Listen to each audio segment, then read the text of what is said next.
All right, welcome in. College basketball tip-off show here, powered by WagerTalk.com. Plenty of games on the card here tonight. A lot of blue bloods going at it here. A lot of mid-major programs. We've got, of course, 3 big game breakdowns, and we got 3 best bets coming your way on this card here today as Jeff Michaels joins us. Adam Trigger in the house, getting ready to break down. I'm sure Syracuse is involved in this some way. And Brian Leonard in the house as well, ready to go here, gentlemen, on a loaded college basketball Tuesday here. So why don't we start with you, Jeff, and figure out what we're going to do with probably going to be one of the more watched games on the card here today, with Duke taking on Michigan State. Sooner or later, they're going to start hitting threes. Not sure if that's going to help them in this spot, but what are you doing in this game here tonight with Duke and Michigan State? Yeah, definitely an interesting game. Like you mentioned, one of the bigger ones on the card. But these two teams both head on the road for the first time this season. Obviously, playing at a neutral site here at the United Center in Chicago. But Duke's looking to bounce back off that upset loss at home against Arizona. Despite 5-point favorites, they lose 73-78. But Michigan State, similarly hasn't gotten off to the start that they probably would have hoped for or anticipated after that opening game 76-79 loss against James Madison in overtime as 16.5-point favorites. Apparently it's not just the football field that James Madison, is going to roll on to start. So see if that continues. But for this one, not a whole lot of consistency at this point for either one of the two teams, to be honest. The only consistent aspect has really been Michigan State's defense. They held both of their opponents to under 37% shooting. But despite that, they shot just 36.1% against James Madison, so they still got outshot in that game, which ended up resulting in the loss for them in overtime. But these two top programs meet for the first time since 2021 March Madness, when the number 2 seed Duke took out Michigan State in the second round of the tournament, and they won by 9. But obviously, we have two completely different teams here. Duke has been led pretty much without question, at least through the first 2 games, by Filipowski and Roach. And we actually have 2 seniors here, something that we haven't seen a whole lot. Roach, coming out of Duke here, is one of the only 2 guys on the team that's averaging double-digit points even through the first 2 games. And Michigan State, led by Tyson Walker, the senior, he did have an off game in their last game against Southern Indiana, but even in that loss against James Madison, he really kind of showed his potential there. He put up 35 points, but I think even more impressively, he recorded 6 steals in that game. Michigan State has a lot of depth on this team, and they've sped up their offensive pace looking back to what they've done last year. But I still have to be leaning here, I think, with Duke in this situation. They have a little bit of the mismatch with Filipowski. The 7-foot sophomore there is going to be a tough defend for this Michigan State team. And, despite the loss from Duke in that last game against Arizona, that test is something that all teams have to overcome in the first, at the early part of the season. You face off against those tougher opponents after those non-conference walk in the park kind of games, if we'll call them those. But Duke had their first real test against Arizona, and that's something that Michigan State hasn't had yet this season. So, I do think that we see a similar situation here to what Duke saw against Arizona, even though Duke is the favorite in this game. So, not exactly an upset here, obviously, if Duke comes away with the win. But I think this is a Michigan State team we look at for the long run. But for tonight, I'm backing Duke and the Blue Devils here, laying 3.5, 4 from what I've seen. But I think that competition that they played, especially that game against Arizona, gets them ready and going for another top 25 matchup here tonight. So I'm back in Duke laying the points. All right, Blue Devils. It is to kick it off. Little Michigan State. Got to love the Blue Bloods here. Not the only Blue Blood matchup on the card here tonight, and we do have plenty of great content here surrounding all the top 25 and top 50 college basketball teams and matchups all throughout the week. So if you're new to us here at WagerTalk TV, go ahead, hit that subscribe button, become part of the family, and get access to all of those college basketball videos as we welcome in Mr. CBB himself, Adam Trigger in the house. And if I didn't know any better, Trig, mostly because I have seen your videos on previews on both these teams, in fact, on your page there. So tell me, Syracuse and Colgate, interesting matchup here tonight. How you leaning in this one?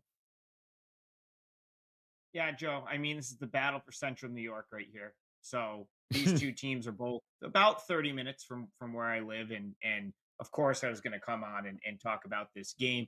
Going to try in the big game breakdown section this year to just highlight teams that I feel like I have a good beat on and good information to give, less than give a pick. For example, last week I talked about Fairfield, Rhode Island, checking out the starting lineups. That game, Fairfield was down 4 starters again, and they got blasted. So it's less of a pick here and more. I'm just going to give you the info, and hopefully you can make an informed decision. So last year, or the last 2 years, Colgate has gone into the Dome and won this game. So I understand the revenge angle for Syracuse, right? Like, that's embarrassing. I mean, we are in Syracuse country here. They are the team for most of Central and Western New York. And so to have lost to baby brother Colgate on their home floor the last 2 years, that's Mm. embarrassing. And I have to imagine that they're going to want to win this game. Of course, I mean, it's got to be, circled in the respect that, like, we can't lose to Colgate 3 times. So for that, like, right there, no motivation, revenge, all backs sort of Syracuse in this game. But the last like 5, 6 years, Colgate's been the far more, sort of successful program in this area, in the NCAA tournament every single year. I mean, so this line would suggest that these two teams are pretty close, and it's hard to disagree with that based on what we've seen, the past few years play out. Now, Colgate again this year, consensus to win the Patriot League. Many think that they'll have another, sort of NCAA tournament team. It's tough to disagree with that based on what I'm seeing from other Patriot League teams, but there are reasons to play against Colgate right now. Tucker Richardson it was kind of the rock for that Colgate team the past 4 or 5 seasons. And, even though Colgate didn't lose much, they lose him. And he was the guy that really held that team together on both ends of the floor. Defensive player of the year in the Patriot League, are, really their best. If you're talking about best player both ends of the floor, he was their best defender. And he was the guy that had the ball in his hands most of the time, keeping the team sort of together. Without him, I heard from the secret scrimmage they played against Canisius that Taj Mm. Tavesky from Canisius just worked Braden Smith, who's going to basically be the guy that's now tasked with defending the opposing team's best player. The other thing I've heard from Colgate and from Matt Langle, who's been the coach there forever, got a chance to meet him on a couple of different occasions. I know he's experienced experimenting with things this year. The biggest thing is playing his two bigs simultaneously. So, he now has 2 upperclassmen bigs. Keegan Records, 6'10". He's going to be one of the best players in this conference this year. And Jeff Woodward, 6'11", who's been his backup the last couple of years. But now Woodward is an upperclassman. He's earned the right to be on the floor. Langle's talked about, they've done the whole win the Patriot League thing, get to the NCAA tournament. Now they want to win games in the tournament. That's their goal, is to win a tournament game. And I think to do that, he feels like he's got to he has to have both of his bigs on the floor at the same time. Now, where that might hurt them is November, because I know this is a challenge for them to play the way that they want to play with the 2 bigs on the floor. And I think you could see it a little bit against Brown in the opener. Colgate kind of squeaked by in that game. And I've heard that there's the practices have been a little bit disjointed as they try to get that going. Now, Syracuse, on the other hand, I mean, do you want to lay a ton of points with this team? They're still kind of rebuilding. Adrian Autry's playing man there, 60, between 60 and 70% of the time. Anyone that was on the team last year only played zone. So that's a change. The other thing, glaring sort of weakness I saw in Syracuse's first two games was the 3-point shooting. This is not a great team from the perimeter. JJ Starling's a great player, and he can get to the basket. He makes them far more athletic. They can get up and down the floor, but he doesn't shoot the ball well from three. And teams are going to figure that out. At least with Joe Girard, what he lacked, he's still, you had to respect him 30 feet away from the basket. And I believe Starling is 0 for 6 from three on the year. So what I do think we'll see is this: Syracuse, so far, two games that have flown over the total. Okay. Colgate does want to play faster, and they do, shoot a pretty good percentage. They've also shot it well in the dome the last couple of years. So you maybe get another over here just based on the fact that like the overall metrics probably haven't caught up with just how fast Syracuse is pushing the tempo. I do think Syracuse probably wins, Joe. I'm not going to lay the current number where it's at. Matt Langle with over a week to prepare. Remember, Colgate hasn't played since last Monday night when they opened the season against Brown. I don't know if I want to fade him with over a week to prepare, but there are reasons to want to go against Colgate in the early going this season. So that's really just the info I have on this game. I think we do probably see more points. The numbers up there, but man, the way that these two teams play, especially Syracuse in the early going, the way they're getting up and down the floor, it'd be shocking if there's not points in this game. So I'd say the best pick I have here is probably the over. Yeah, expect points. Never a bad idea, I think, with these two teams as currently constructed there, Trig, in this matchup here tonight. I'm going to take a guess and think that maybe Brian Leonard thinks we're going to get maybe a point or two in this Iowa-Creighton game. Also coming up here tonight, Iowa on the road, catching, I believe, 12 and a half right now, taking on Creighton, who looks like a behemoth once again this year. But McAfee doesn't, his teams don't usually play a lot of defense. So what do we get in this matchup here tonight, Bri?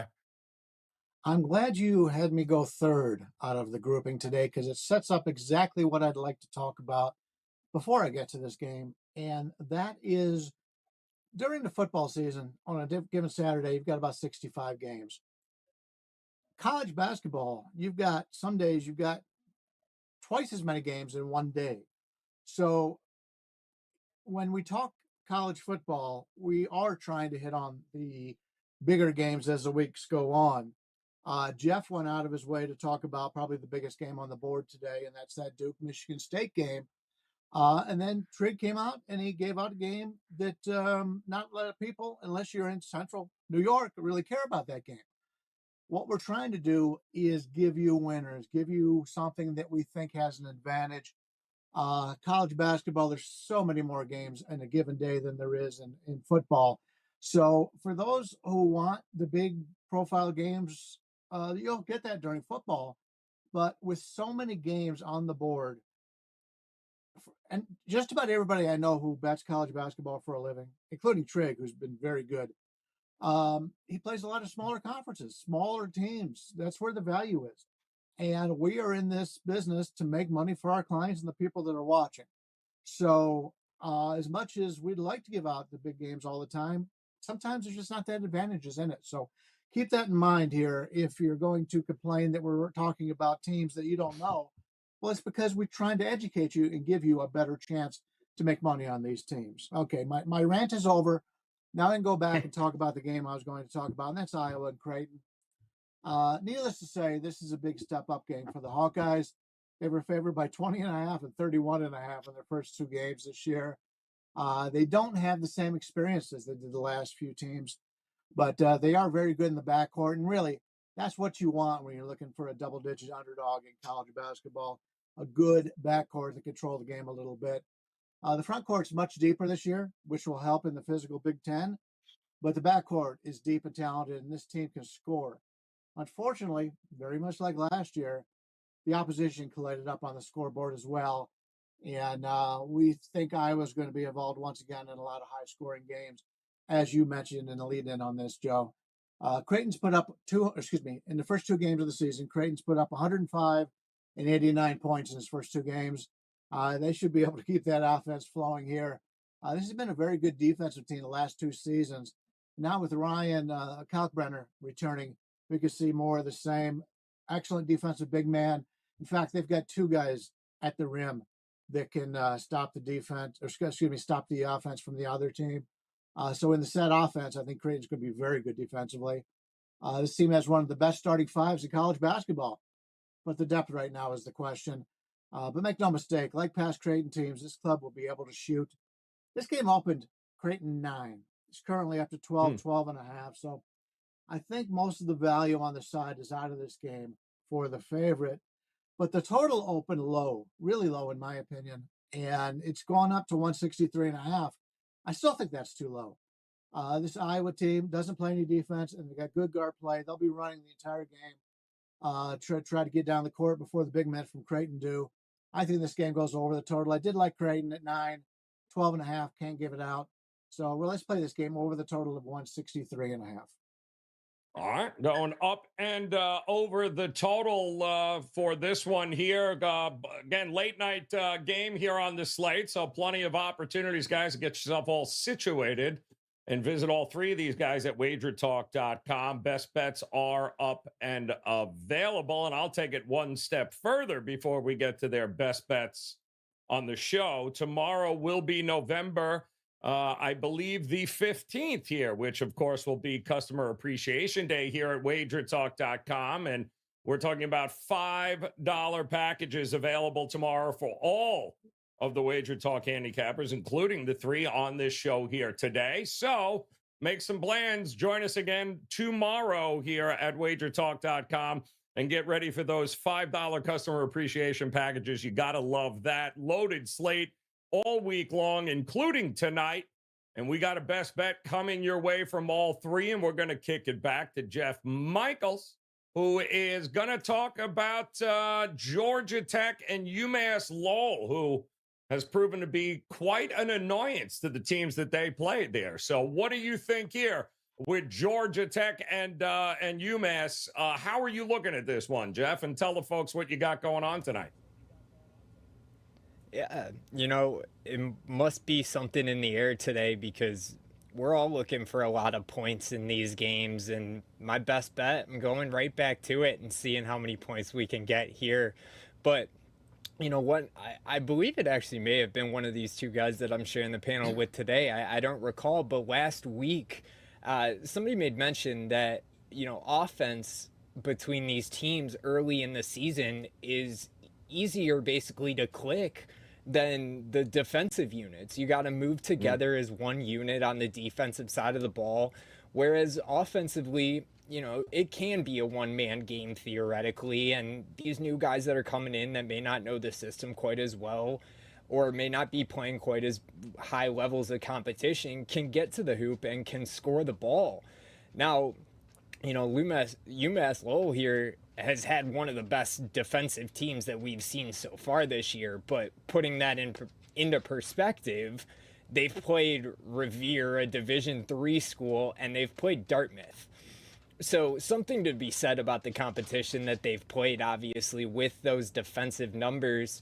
So we'll see if that is able to continue against Georgia Tech. I don't think it will, but both these teams have played well offensively, and I do think that continues to click even early in this season, and even with UMass Lowell playing a higher level of competition than they've played so far. I mean, they've shot over 51.5% in both of their games so far this season, and they're averaging almost 89 points per game. They are going back, over the last 3 years, they're actually 8-1 to the over off a double-digit road win. Combined scores of those games are going over 156 points. So blowing this 147.5 total out of the water. But we look at Georgia Tech, their offense has been playing well too. Surprisingly, not quite as well as that UMass Lowell team, but again, you take their competition into perspective. They're putting up 86 points per game, and that's partially because of their impressive offensive rebounding percentage that currently has them inside the top 20 in the nation. But the one thing that really stood out to me here with this total is the fact that Georgia Tech's defense has already shown a sign or two of struggle, even against, the lower ranked Howard team that they played. I mean, when they played Howard in their last game, they allowed Howard to shoot 50% from the field, and Howard put up 85 points. Now, this UMass Lowell team has a more impressive offense than that and has the ability to obviously put up some points. But I do think that UMass defense takes a step back against some ACC higher level competition here. I expect a lot of points to be coming out of this one. And again, a game that you may not have looked at previously with two, smaller schools, if we'll call them that. Georgia Tech smaller in the bigger conferences. But 147.5 is a number that's pretty easily in reach when you're looking at two teams that are averaging over 86 points per game already, even through just 2 games here. So I do think there's a little bit of overvalue on that UMass Lowell defense with the competition, again, that they have played already. But I do expect the offenses to continue rolling in this situation tonight. And so my best bet's going to be up and over that 147.5 in this one.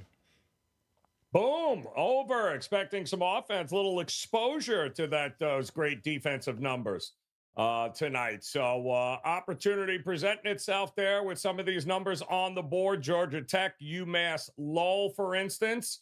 And how about, I bet you didn't think you were going to get a breakdown on Sacred Heart and Holy Cross, but let me introduce you to Mr. Adam Trigger, because when it comes to finding these little off-the-wall schools and programs and conferences, there are over 350 schools that we can talk about at any one particular time here. The edges are usually rarely with Duke. But what do you think here, Trig, with Sacred Heart and Holy Cross?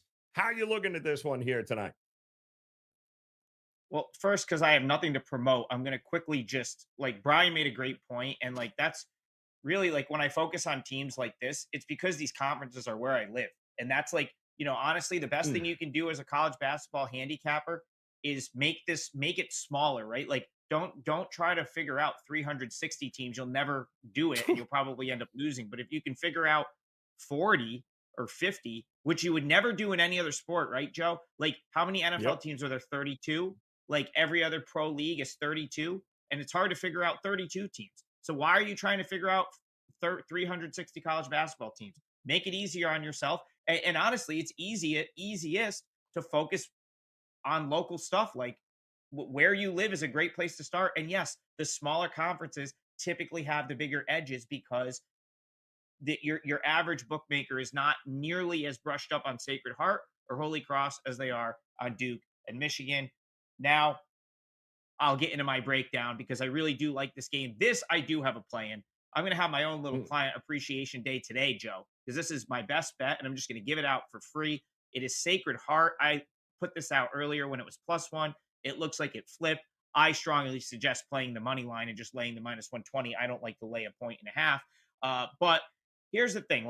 We have 4 games that these two teams have played this year. Each team has played 2 games, and I think we're getting away from ourselves with the narrative of both of these teams and Sacred Heart being an underdog in this game based on what's happened in the first 4 games. Now, Holy Cross, I watched their first game. They came to Albany and played Siena. That's a work in progress Siena team right now. Yes, Michael Elie played, but they lost a game, and it was not the best game I've ever seen. They played okay. And then of course they come out in the next game and they upset Georgetown. But that's a Georgetown team that Ed Cooley's in his first year. He's starting from the bottom. He's, going to have to sort of build up that team from scratch. Sacred Heart smoked a non-Division I school, and then they lost a competitive game to Iona, a very good Iona team, against a coach, Tobin Anderson, that, knows them well because he came from their conference. And it was a game where they led almost the entire second half. and sort of, a couple costly turnovers late in the game cost them that game. Very misleading score, 88-81. I think it was like 80-75 with like 3 minutes left. Very efficient offensive game for Sacred Heart. I would say it was more impressive than Holy Cross's win over Georgetown, where they went 5 for 20 from 3-point range and really just out rebounded and out hustled the Georgetown team that I think took playing them for granted. And now suddenly you've got Sacred Heart coming in as an underdog against a Holy Cross team that really is in a total rebuild. Dave Paulson comes and takes over at Holy Cross. This team's probably going to finish in the bottom half of the Patriot League. This is a guy that had success in the Patriot League years ago at Bucknell. He was at Bucknell for like a lot of their good teams. I think 2008, maybe to like 2015. Went over to George Mason, didn't have as much success. And now, after a couple of years out of coaching, he takes over at Holy Cross. I mean, he's got some nice pieces there. Octave is the guy that had the big game against Georgetown. He will be a nice piece in that conference, but still, like, this is a rebuilding team. They're a little bit undersized. They're going to have to figure out how to defend. I'm not expecting huge things out of Holy Cross this year. At least they might show flashes like they did against Georgetown, but consistently winning is not what I'm expecting them to do. Sacred Heart, on the other hand, they might be consistent winners this year. They are by far the best team in the Northeastern Conference. They have a coach in Anthony Latina that has built a team that should go to the NCAA tournament this year. Anything less than that would be a disappointment. They have a player, Nico Gillette, that is the best player in the conference and probably could have went and played at a bigger school, but decided to hang around because of the depth and just how good this team is. Very rarely the Northeast Conference, you rarely find teams in this league that are really good teams. It's usually just a team ends up winning it, goes to the NCAA tournament as a 16 seed and takes their beating. But unless you're Fairleigh Dickinson and you beat Purdue. But this Sacred Heart team has like 8 players that are all starter caliber players that it's just a problem you don't see many of these Northeast Conference teams have. Aiden Carpenter was this big recruit that Siena had gotten a couple years ago. He didn't pan out. He went to Sacred Heart, and now he's like the 6th man because he can't crack the starting lineup there. And he still had 14 points in their opening game, and he's a really good player. Joey Riley actually transferred from Holy Cross. He's going to be, probably a first or second team guy in the Northeast Conference this year. And he probably knows a lot of the guys he's playing against. And as far as game plan, Anthony Latina with this team, been there over a decade. I give him, a slight coaching edge over Paulson, even though Paulson sort of got the resume because Paulson's been out of, being a head coach for a couple of years. So in my opinion, these two teams are not equal at all. Sacred Heart is the far superior of these two teams. And I think Holy Cross is getting a little too much love, Joe, for knocking off Georgetown when Georgetown's in a total rebuild and not a very good team. So the fact that you can get Sacred Heart here just essentially to win this game, in my opinion, is a steal. And this is a 4% play for me. So I took Sacred Heart. I think the Pioneers get it done. I took it at +1, but even now I would just money line it. I think this is a great bet. I expect them to be the far better team in this game tonight. So Sacred Heart, 4% play. Get her done with Sacred Heart there. Again, line has flipped, so Trigger's not alone in betting them. So opportunity presenting itself here tonight, and that's exactly what we're talking about. An edge is an edge. Doesn't really matter what school or what game we're talking about or even what the hell sport we're talking about. An edge is an edge. And it certainly would give you an edge here, guys, if you went and visited Brian Leonard here tonight. Brian, you've got, I don't know what's going on with DePaul. I hope you'll explain to it because it's not been a good start to the year here, taking on South Dakota. But also talk to us about what you got going on over at WagerTalk on this Tuesday. Yeah, today in college basketball, I've got 2 plays, one of them being the game I'm going to speak about in just a moment. And like Trig, I'll be giving that out for free. But I also have 4 plays up in the NHL today. I did pass on yesterday's small card in the NHL. Currently 4th place on the board today on this season in the NHL, 4th most profitable handicapper in the NHL. number one historically the last 6, 7 years in the NHL. I know my ice, and I got 4 plays up in hockey and 2 plays up in college basketball on today's card. Yeah, we're going to take a look at the South Dakota and DePaul game, and I believe I was on here a week ago advising a bet against DePaul, and that worked out pretty well. So we'll come right back, and if it's not broke, you don't fix it, as you like to say, Joe. The Coyotes will be stepping up in class here after victories over Texas Pan American and Mount Marty. Woo. I've been doing this a long time. That's the first time I've ever heard of a team called Mount Marty. But that's one of the reasons why I wanted to talk about it is if I've been doing this for 40 some years and I've never heard of Mount Marty, the lines makers don't know anything about him either. So I don't know how you take advantage of that information. But if you're willing to put in the time, you can get some good information out there. This team in South Dakota, they've only won 12 games a year ago, but they have greater depth this season, along with players who can get to the rim. They did lose their entire starting lineup from last year, but that may actually be a good thing. How many times has a team only went 12 games a full season, and you can't wait to get those starters back on the court?